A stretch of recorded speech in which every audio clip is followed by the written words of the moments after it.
대한민국 애국심에 불타는, 애국심이 빛나는, 애국심이 충만한 리뷰어가 보는 현대 기아 자동차 국산 EV 되게 중요하죠. 지금 이제 전기차가 워낙 관심을 많이 받고 있기 때문에 우리는, 그리고 제가 생각하는, 저는 많은 차를 리뷰를 했기 때문에 풍부한 데이터와 경험을 갖고 있는 리뷰어가 보는 국산차의 전기차의 현 주소를 여러분들한테 정확히 알려줘야 여러분들이 전기차를 선택함에 있어서 잘못된 선택을 안 하니까. 자, 그러면 많은 유튜버들이 현재도 국산 현대기아, 여기서 말하는 건 이제 아이오닉 언제, 그러니까 부산에서 기다리고 있는데 언제 오니 해서 아이오닉 5를 작년 후반기부터 현대자동차가 마케팅을 하고, 올해 초에 뭐 전비가 좋다, 뭐 주행거리 잘 나온다, 어쩐다 했는데 막상 까보니까 아니었죠. 근데 노 사장이 시장에서 느끼게 된 부분, 노 사장이 리뷰를 하면서 또 많은 차를 제가 타고 다니면서, 곧 뭐 EV6가 됐던 아이오닉 5도 제가 직접 리뷰를 통해서 현 주소, 진짜 주행거리를 제가 테스트하게 될 텐데, 자, 순서대로 한번 보자고요. 이게 이제 2020년 아마도 한 10월쯤부터 시작해서 2021년 한 04월 달까지 이 GMP 엘렉트로닉 글로벌 모듈화 플랫폼이라고 그래서 작년에 이거 선전 엄청 많이 했어요. 뭐 괜찮아요, 막 교촌치킨이 있잖아요, 막 그분도 그렇고, 막 그냥 엄청나게 이 GMP가 뭐 전 세계 전기차 시장의 플랫폼을 다 씹어먹을 것처럼 뭐 엄청나게 정말 칭찬을 많이 하고 있는데, 전기차 전용 플랫폼이다 어쩌고 저쩌고. 근데 사실 이거 외국 브랜드들도 다 쓰고 있고, 워낙 이 글로벌 모듈화 플랫폼, 사실 변형돼서 늘어나고 이렇게 되는 모듈화 플랫폼은 이미 내연기관에서도 많이 쓰고 있는 플랫폼이고, 테슬라도 이미 예전에 다 했던 거고, 아무런 자랑거리가 없는데 현대자동차가 이걸 어마어마하게 자랑했어요. 그 뒤에 유튜버들이 이거를 뭐 이게 뭐 전 세계 뭐 전기차를 다 씹어먹을 것처럼. 근데 주행거리, 이 GMP에서 이 엄청난 플랫폼에서 나오는 주행거리까지 홍보를 시작하고 막 난리도 아니었죠. 그래서 막 말이 많았어요. 이제 모델 Y는 그냥 뭐 가볍게 제낄 것처럼 뭐 그렇게 대놓고 현대가 홍보를 하지는 않았지만, 모든 뉘앙스나 분위기는, 그리고 모델 3의 롱레인지보다도 많이 갈 것 같은 그런 느낌적인 느낌으로 홍보가 있었는데, 근데 또 현대자동차가 애매하게 자기들이 법적으로 문제가 안 되게끔 대놓고 딱 명시하는 광고는 없었어요. 가만히 보면 뭔가 이렇게 주변 변두리에서 뭔가 이렇게 일어나고, 특히나 그 차를 잘 모르는 유튜버들이 이런 영상을 많이 찍어냈었죠. 자, 여기를 뒷받침해 주는 게, 이 GMP를 필두로 해서 배터리가 용량이 뭐 72kWh가 들어갔나, 뭐 어쨌든 뭐 해가지고 BMS 배터리 매니지먼트 시스템까지 해갖고 테슬라를 뺨 때리는 주행거리가 나온다. 이 당시에 이제 모델 Y가 뭐 500km 간다 어쩐다 막 이런 말들이 많이 나오니까, 아이오닉 5는 뭐 510km를 가네, 뭐 498km를 가네, 뭐 말들이 엄청 많았어요. 그러면서 현대자동차의 뭐 배터리가 뭐 좋네, 뭐 BMS. 근데 이 BMS는 코나 EV 화재하고도 직접적으로 연관이 돼 있는데, 아직까지도 현대자동차에서는 명확한 답변을, 또는 국토부에서 명확한 조사 내용을 발표하지 않고 있는데, 코나 EV 불난 것들이요. 관련이 있죠. 무조건 배터리만 문제가 있다라고 보기엔 되게 어려우니까.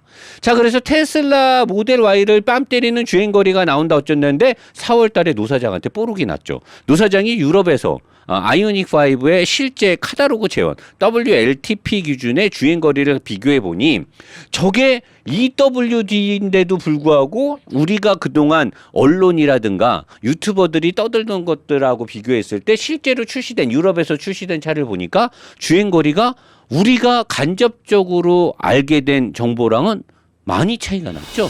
더군다나 EWD니까. 근데 테슬라 모델 Y의 4W 듀얼 모터랑 비교하게 되면 4WD에 더군다나 휠까지 큰 게 들어가면 절망적인 주행거리가 나왔어요. 여기서 이제 주행거리가 딱 뽀록이 나니까 더 이상 자기들이 이거를 광고를 하기가 애매모호해진 거죠. 누가? 유튜버들이, 언론사들이. 그러니까 갑자기 테슬라 뺨 때리는 주행거리가 쏙 들어가요. 쥐새끼가 쥐군형에 숨듯이 쏙 들어간 다음에 그리고 나서 혁신이 어쩌고 저쩌고 혁신의 문이 열렸네 어쩌네 그러면서 V2에 자동차에다가 런닝머신을 싣고 숲속에 가서 그걸 꺼낸 다음에 숲속에서 런닝머신에서 뛰어. 미친놈인가요? 아니 숲속에 갔으면 산을 뛰어야지 숲속에서 런닝머신을 왜 뛰는 거예요 도대체?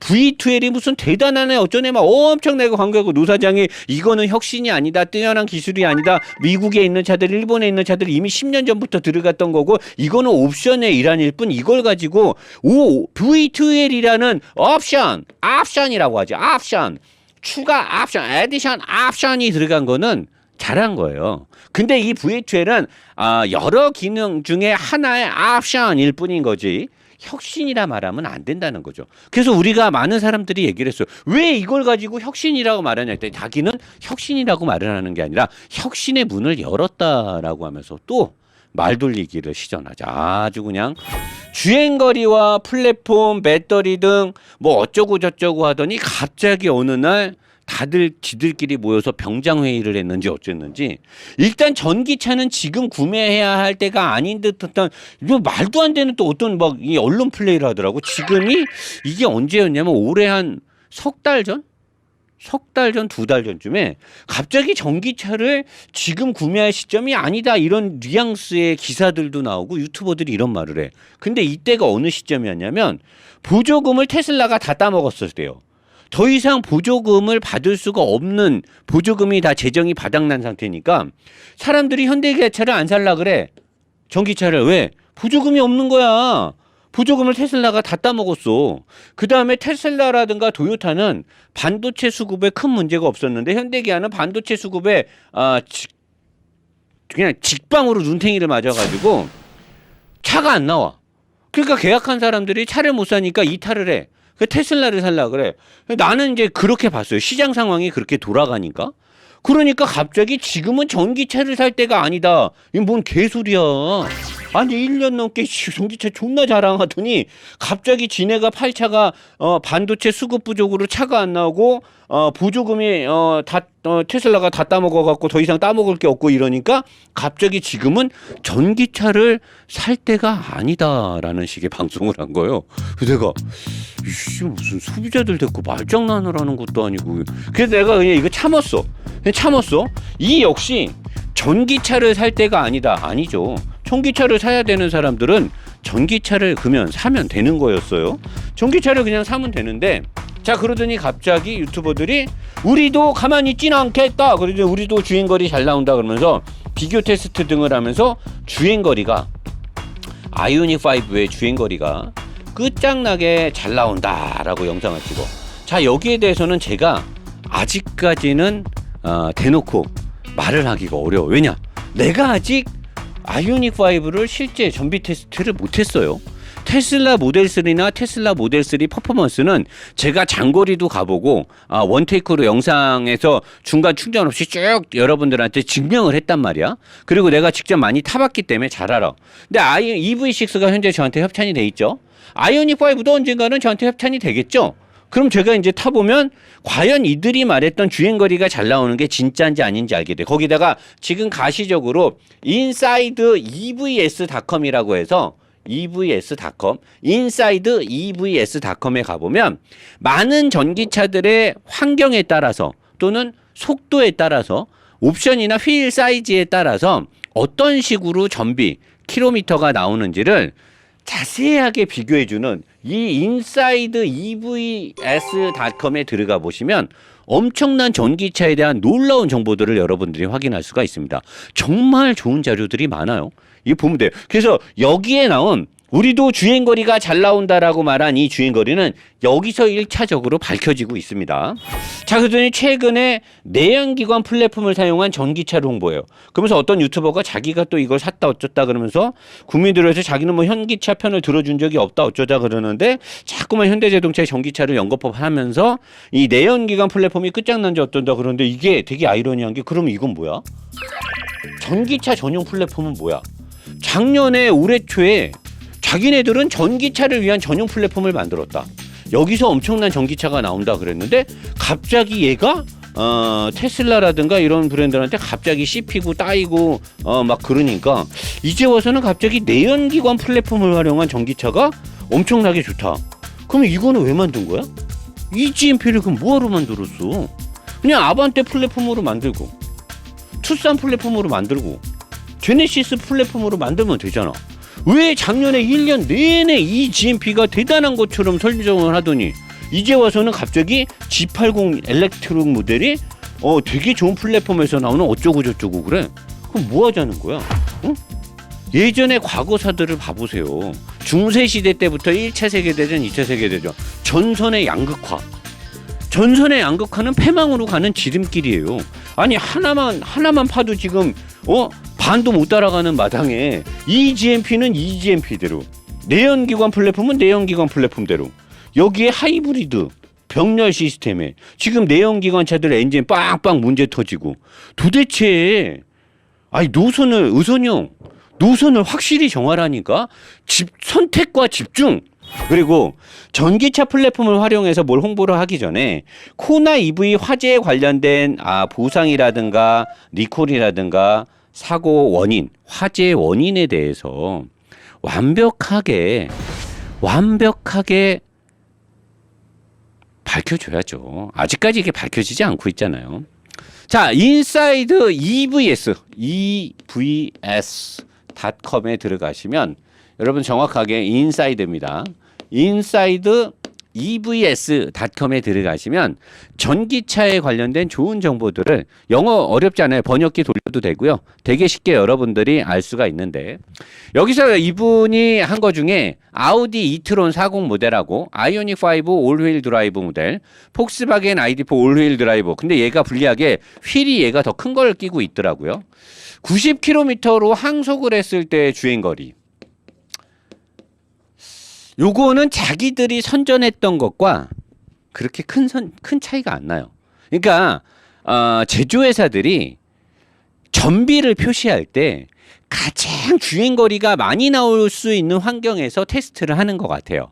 그래 놓고서 뭐 예를 들어서 예를 들어서 90km로 항속을 했을 때 만약에 450km를 주행할 수 있다. 이게 예를 들어서 얘기하는 거예요.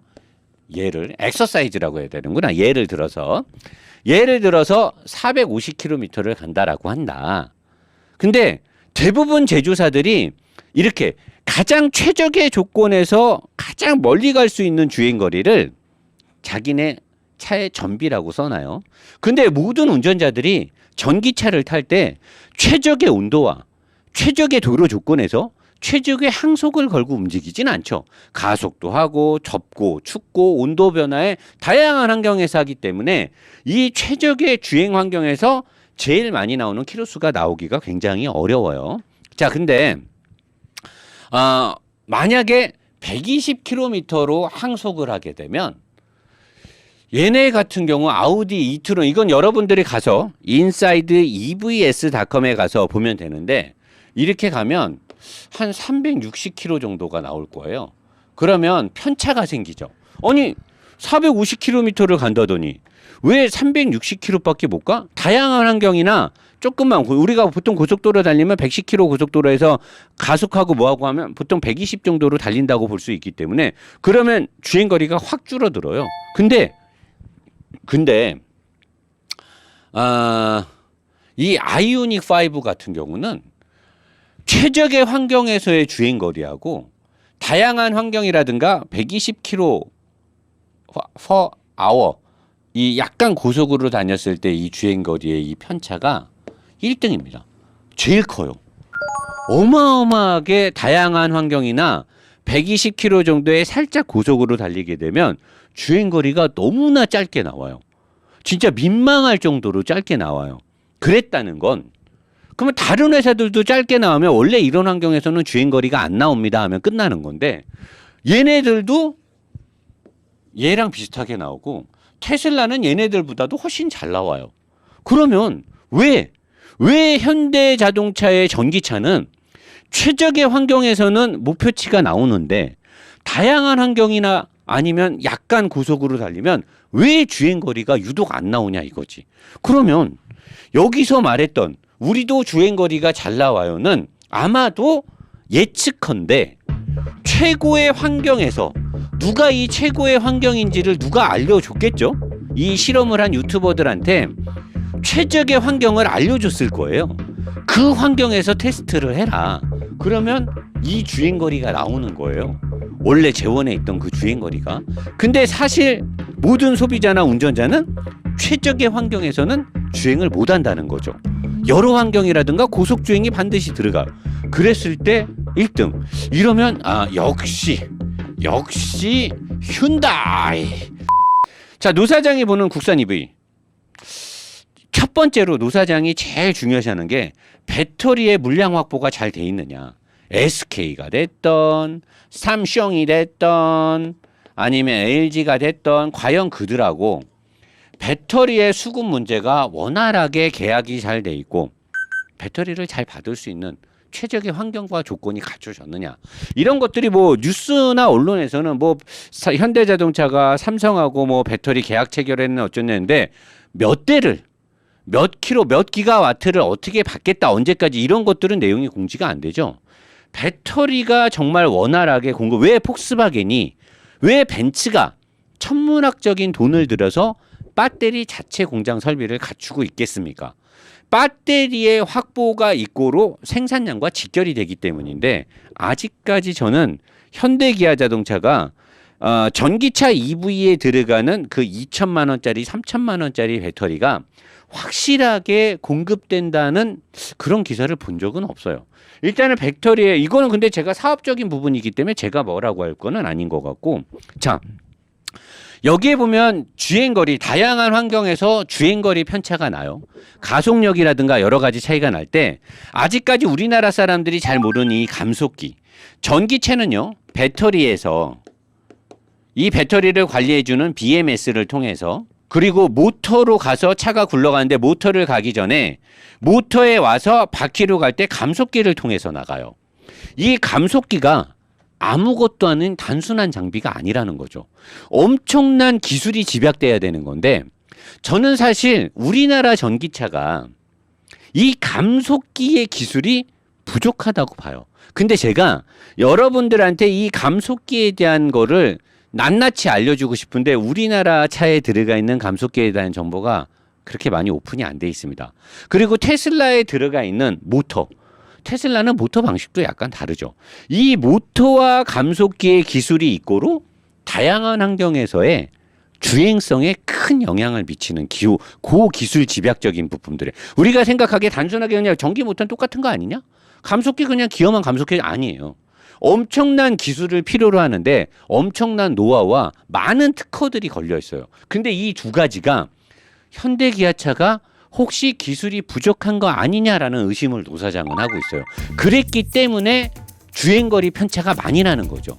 그랬기 때문에 배터리의 안전 마진을 별로 주지 못하고 배터리를 다 활용해서 써야지만 이 감속기나 모터의 기술이 혹시나 딸리는 게 아닐까 의심을 하는 게 뭐냐, 이런 것들이 딸리기 때문에 남들은 85%만 쓰는 배터리를 98%까지 쓰는 게 아니냐. 그러면 남들보다 13%의 배터리를 더 쓰는 거예요. 그러니까 주행거리가 예전에는 많이 나. 그래서 코나 EV가 어떻게 돼서 불이 잘 난 게 아니냐 의심을 하는 거예요.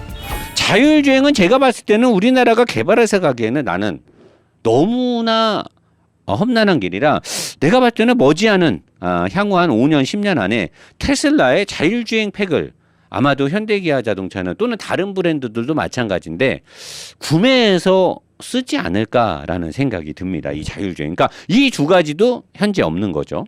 그 다음에 BMS, Battery Management System. 얘가 정말 똑똑하고 기술이 집약돼 있고 그래야지만 충전을 할 때, 충전을 하고 나서 또는 주행 중에 여러 상황에서 배터리를 관리시켜주는 이 배터리 매니지먼트 시스템, 이 또한 부족해 보인다라고 저는 보고 있습니다. 자, 그럼 마지막 남은 플랫폼하고 소재 공학. 플랫폼 얘기 나왔죠. 여기 나왔잖아. eGMP를 밀더니 다시 내연기관 플랫폼을 밀어. 전선의 양극화. 선택과 집중을 제대로 못하고 있어. 그랬다는 건 이게 뭐야? 플랫폼에도 현재 자신감이 많이 부족해 보인다라고 보는 거죠. 과연 우리나라의 현대 아이오닉 5, 기아의 EV6 정말 대단한 전기차일까요? 저는 묻고 싶어요. 테슬라와 폭스바겐에서 엄청난 전기차들이 나옵니다. 그 외에 수입 브랜드 BM, 아우디 여러 회사들에서 전기차가 나와요. 과연 현대는 최근 10년 동안 글로벌 시장에서 탑5, 탑6, 탑7 안에 들었던 현대자동차가 과연 전기차 시장에서 작년에 우리 국민들한테 언론에서 나왔던 내용처럼 정말 현대 기아자동차가 세계 시장에서 전기차가 인정을 받고 많이 팔릴까요? 그 이전에 우리나라 국민들이 4천만 원 내외로 전기차를 선택할 때 과연 현대 기아차를 믿고 좋은 성능과 안전성이 있으면서 우리의 실용적인 일상생활에 정말 필요할 만큼, 아니 정말 잘 어울릴 만큼 잘 만들어져서 나올 수 있을까요? 저는 현대 기아자동차가 정말 잘 만들어진 전기차를 정말 합리적인 가격에, 그리고 불이 나지 않고 문제가 생기지 않는 전기차를 우리 국민들한테 소개시켜 줬으면 좋겠습니다. 그럼 제가 살게요. 저는 그런 전기차 현대 기아자동차에서 만들어주면 살 의향이 분명히 있습니다. 왜냐? 저는 대한민국을 사랑하고 대한건아의 아들임을 굉장히 자랑스럽게 여기고 살기 때문에 현대차 브랜드, 우리나라 브랜드가 달린 차를 떳떳하게 타고 다니고 싶어요. 단 내 돈 주고 사는 거기 때문에 충분한 가성비가 나와야 된다는 거죠. 10,000원짜리 물건도 아니고 수천만 원짜리 물건인데 이유 없이 현대기아자동차가 국가를 위해서 뭔가를 하는 건 아니잖아요. 독립운동을 하거나 그런 건 아니잖아요. 내가 현대기아자동차를 사는 건 애국심이 아닙니다. 나라를 위하는 게 아니에요. 단 우리나라 브랜드이기 때문에 이왕이면 같은 조건이면 우리나라 브랜드를 사죠. 근데 같은 조건이 아니면 살 수가 없다라는 거죠. 왜냐? 나라를 위해서 내 가계 경제를 튼튼하게 만들어야 되기 때문이죠. 내 가계 경제가 튼튼해야 이 사회가 튼튼해지고 사회가 튼튼해져야 국가 경쟁력이 좋아지는 거니까. 그러니까 차를 똑바로 잘 만드시면 되겠습니다.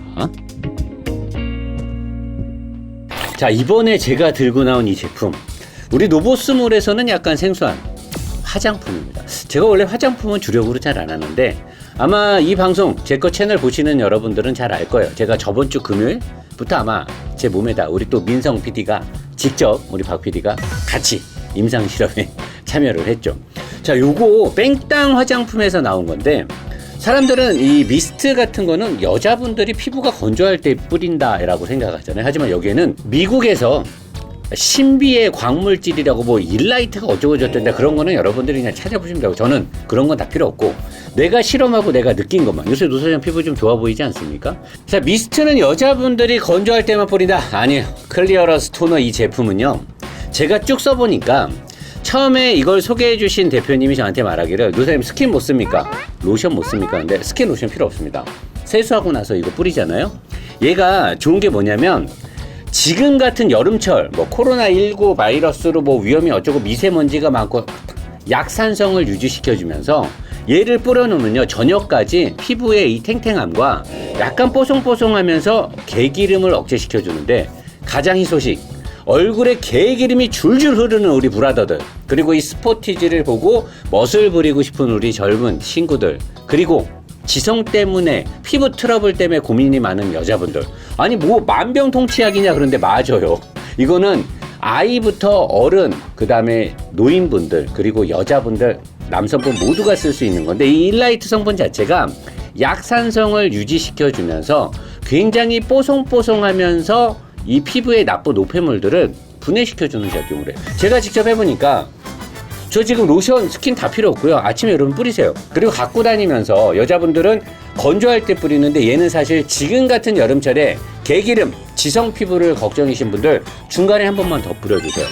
아주 상쾌하고 좋습니다. 그리고 제가 제일 좋아하는 건 제가 사용하고 있는 불가리스 블루의 향수 냄새랑 엇비슷한 냄새가 나요. 그래서 이거는 약간 유니섹스?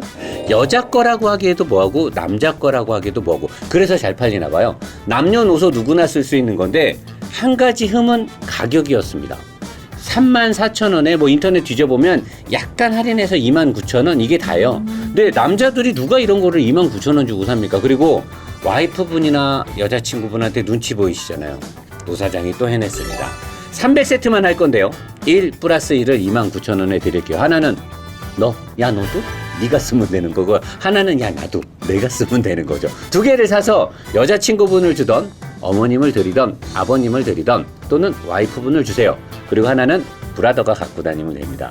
노 사장이 직접 증명했기 때문에 이거 믿고 그냥 지르시면 됩니다. 딱 300세트만 1 플러스 1로 29,000원. 지금 당장 노보스몰로 가시고, 그리고 스포티지 리뷰로 다시 돌아가겠습니다.